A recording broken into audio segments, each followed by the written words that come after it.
Hello tout le monde, je suis très contente de vous retrouver aujourd'hui dans cette nouvelle vidéo. Aujourd'hui, je m'intéresse à la marque Pin-Up Secret et c'est grâce à l'un de vos derniers commentaires que ça m'a suggéré l'idée d'analyser cette marque-là. J'en avais déjà entendu parler, mais bon, ça m'intéressait sans plus pour être honnête avec vous. D'après la date de leur page Facebook professionnelle, elle date de 2014, donc je suppose, ce n'est qu'une supposition, que la marque, elle doit dater 2013-2014, dans ces années-là. D'ailleurs, si tu as plus d'informations que moi à ce sujet, n'hésite pas à nous en faire part dans les commentaires, c'est fait pour ça. Pour une petite introduction de la marque Pin-Up Secret, donc évidemment on parle de produits naturels, on va voir si c'est vrai ou pas. La marque a toute une gamme de produits qui est vraiment spécialisée dans le traitement des peaux acnéiques, des peaux à imperfection. La marque s'est fait connaître avec des partenariats avec des influenceuses et aussi des personnes, des candidates, surtout des femmes, de la télé-réalité. Ça se fait beaucoup, on pense notamment à la marque Hello Body qui s'est lancée grâce au marketing de réseau basé sur les influenceurs et surtout sur les candidates de télé-réalité. Et pour Pin-Up Secret, écoutez, c'est un peu la même story. Et figurez-vous que je suis allée voir des témoignages, je suis allée voir des vidéos de revues de personnes qui avaient reçu les produits gratuitement ou non, voilà, pour me faire une idée, et globalement les gens ont l'air plutôt satisfaits de leurs produits. Et à un moment donné, j'ai même cru que la créatrice était peut-être Gaëlle Garcia. Je ne la connais que très peu sur les réseaux, je suis allée voir du coup à cette occasion ce qu'elle faisait. Je sais qu'elle a une marque de cosmétiques qui s'appelle Martine Cosmétiques, mais ce n'est pas la créatrice de Pin-Up Secret. C'est simplement, d'après mes recherches, qu'elle aurait fait une vidéo pour parler de ses produits qui aurait fait le buzz. Donc c'est un peu aussi grâce à elle que cette marque-là a fait le buzz, voilà, et qu'elle est bien connue maintenant. Bien évidemment, on m'a demandé mon avis sur les compositions. Est-ce que ce sont vraiment des compositions naturelles ou pas? Première chose très importante, quand vous allez sur le site officiel, il n'y a aucun label bio. Il n'y a pas de charte Cosmé bio, il n'y a pas tout ça. Donc déjà, enlevez-vous de la tête cette idée. On peut avoir des marques qui ne sont pas certifiées bio et qui ont des produits de bonne qualité naturels. Là, c'est pas vraiment le cas. En tout cas, pas entièrement. Premier produit que nous allons analyser ensemble. J'en ai sélectionné deux que nous allons décrypter ensemble, mais sachez que j'ai regardé tous les produits, parce qu'il n'y en a pas non plus 150 milliards dans cette marque-là, donc j'ai regardé tous les produits, j'ai eu le temps, et j'en ai sélectionné deux pour cette vidéo. Nous allons parler d'un de leurs best-sellers, évidemment, je vous entends déjà, oui c'est le savon au lait de chèvre. Effectivement, je vais décrypter avec vous le savon au lait de chèvre pour le visage. Donc c'est un savon qui fait environ 110 grammes, je vais revenir sur ce environ d'ailleurs parce que ça m'a un petit peu énervé, tu vas comprendre pourquoi. Et on est sur un tarif de 26 €. Nous allons voir un petit peu ensemble ce que nous promet ce savon, donc il s'appelle Secret de teint précieux de Pin-Up Secret, 100% naturel, artisanal, et l'un des trésors les plus précieux de beauté, un élixir de beauté antifongique, antibactérien, anti-taches, idéal pour le traitement des problèmes de peau, blablabla, s'applique également sur le corps, vous obtenez un teint de porcelaine, votre grain de peau est unifié et laiteux, résultat rapide, secret de teint précieux, pèse entre 110 et 140 grammes, alors là ouvre bien tes oreilles. Ce produit étant artisanal, nous ne pouvons garantir avec exactitude son poids. Alors là, on va pas être d'accord du tout. Quoi qu'il en soit et quoi qu'il arrive, tu payeras toujours 26 € ta savonnette, mais elle peut faire 110 grammes ou elle peut faire 140 grammes ou elle peut faire 133 grammes, en fait tu sais pas. Tu sais pas, moi par exemple je suis une artisan, je vais y arriver. Je vais pas te vendre un chromo spray avec 7 ml ou 10 ml, mais c'est pas grave, je suis artisan, donc c'est pour ça je peux pas te garantir un poids exact. Non mais il faut arrêter en fait. On connaît pas, on sait pas grand chose en fait finalement sur la fabrication, donc nous dire ça, je trouve que c'est un petit peu abusé. Tu m'aurais dit encore il peut y avoir 5 grammes de différence.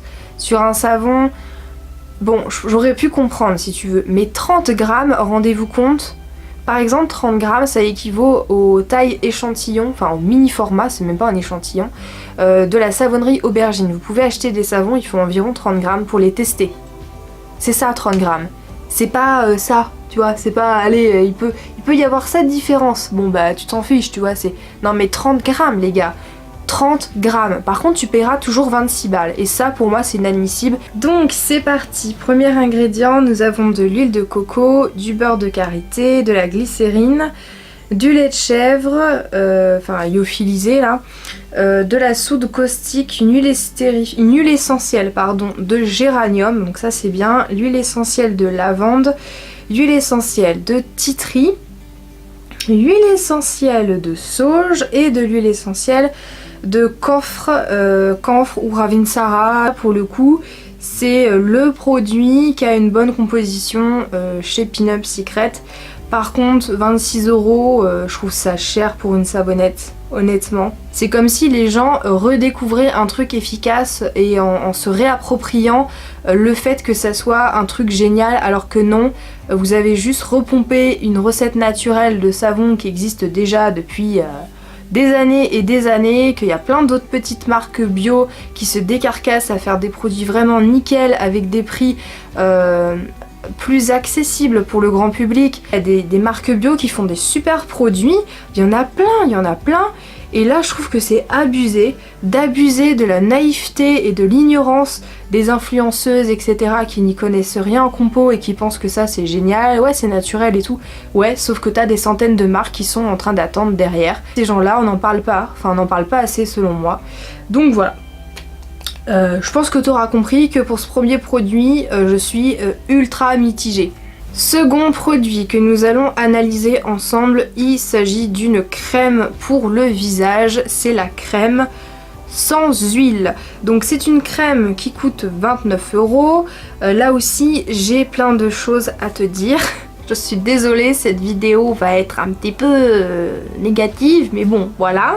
On nous dit que cette crème est sans huile, qu'elle a une texture particulièrement légère, qui est donc non grasse, qui est avec des minéraux, des extraits de plantes naturelles, idéale pour les peaux grasses et acniques. Elle permettrait également de réguler le pH de la peau tout en la reminéralisant. Bon, voilà, si tu veux, pour un teint parfait, sans imperfection. Contient également des filtres UVA et UVB qui préservent la peau des méfaits du soleil. Alors, et puis dernière petite chose, qu'il a, alors ouvre bien grand tes oreilles parce que je crois qu'ils ont vraiment un problème avec les grammages et tout ce que tu veux. La crème sans huile pèse 50 ml.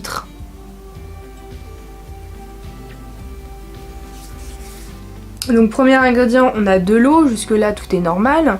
Le deuxième ingrédient, nous y voilà, c'est de l'isopropyl myristate. Donc alors, je suis allée faire des petites recherches pour ce composant.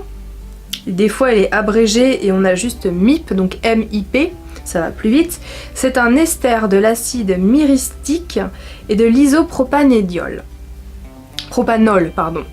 À température ambiante, c'est un liquide incolore et huileux. C'est un liquide incolore et huileux. Oui. C'est une espèce d'huile incolore. Donc c'est une huile. Voilà, et attends, ce n'est pas tout. On s'en sert aussi pour couler des bougies. C'est un produit que tu peux acheter chez Aromazone pour faire tes bougies. Mais à part ça, il n'y a pas d'huile. Hein. C'est une crème sans huile. Sans huile végétale, peut-être, mais sans huile, non. Donc déjà, là, de ce côté-là, les gars, là, non. Bah non, en fait, voilà. Ensuite, nous avons un émollient dérivé de l'huile de palme. Sans huile, voilà. Ensuite, nous avons un alcool gras, encore un alcool gras. Mais à part ça, c'est pas du tout huileux, c'est pas gras du tout, c'est léger, c'est tout ce que tu veux. Ensuite, nous avons du phénoxyéthanol. C'est très naturel, n'est-ce pas? De l'aloe vera, ça c'est bien, mais ça j'aurais voulu l'avoir avant le phénoxyéthanol par exemple, ça aurait été beaucoup mieux. Mais il y en a, c'est déjà bien. Ensuite, nous avons de l'eau florale d'Amamélis, c'est bien. Du sel de la mer morte, pourquoi pas. Du parfum, et là le bas blesse, on a déjà du parfum, c'est dommage. Un émollient, de la chlorphénézine, ou chlorphénézine, je sais pas comment on prononce ça. C'est un conservateur qui est assez polluant à fabriquer, donc ça c'est dommage. Ensuite nous avons un silicone, de la camomille, de l'herbe du tigre, un épaississant et stabilisateur d'acide gras saturé d'origine végétale ou animale, donc ça encore je ne sais pas, la marque elle est pas végane je crois pas, donc on ne sait pas trop. Ensuite nous avons un filtre UV chimique qui est suspecté d'être un perturbateur endocrinien, on en a deux d'ailleurs comme ça, c'est le filtre UVA, UVB, ce sont des filtres chimiques, ce ne sont pas des filtres minéraux dans ce produit là, donc faites attention. Ensuite nous avons un dérivé de la vitamine E, donc ok, de la lantoïne qui est non autorisée en bio, c'est un agent d'entretien de la peau qui peut être d'origine végétale ou animale, donc là encore ça on sait pas trop. Ensuite on a un conservateur, ensuite on a du BHT qui est un conservateur suspecté d'être un perturbateur endocrinien. Donc premièrement on nous dit que ça pèse 50 ml. Deuxièmement, on nous dit que c'est une crème sans huile alors qu'on a des substances huileuses à l'intérieur, des alcools gras. Ensuite, on a du phénoxyéthanol, des filtres UV chimiques et du BHT, ce sont des perturbateurs endocriniens suspectés. Donc ça n'a rien de naturel, comme on voudrait nous le dire que c'est de marque naturelle. Et quatrièmement, je vous recommande pas. Par conséquent, avec tout ça, je peux pas vous recommander. Donc voilà. Non, je vous recommande pas et je vous remercie pour la suggestion de faire une vidéo là-dessus parce que, écoutez, j'ai découvert des sacrées choses. Donc je vous remercie encore une fois, j'espère que vous avez apprécié cette vidéo. N'hésitez pas à la partager à vos amis, à des personnes qui auraient pu être intéressées par ces produits-là, sachant que, évidemment, j'ai un barème bien spécifique, c'est-à-dire que je recherche des produits que quand on me dit que c'est naturel et c'est pas du greenwashing. Voilà, tout simplement. Prenez grand soin de vous naturellement, en tout cas, essayez, c'est toujours mieux. Ciao!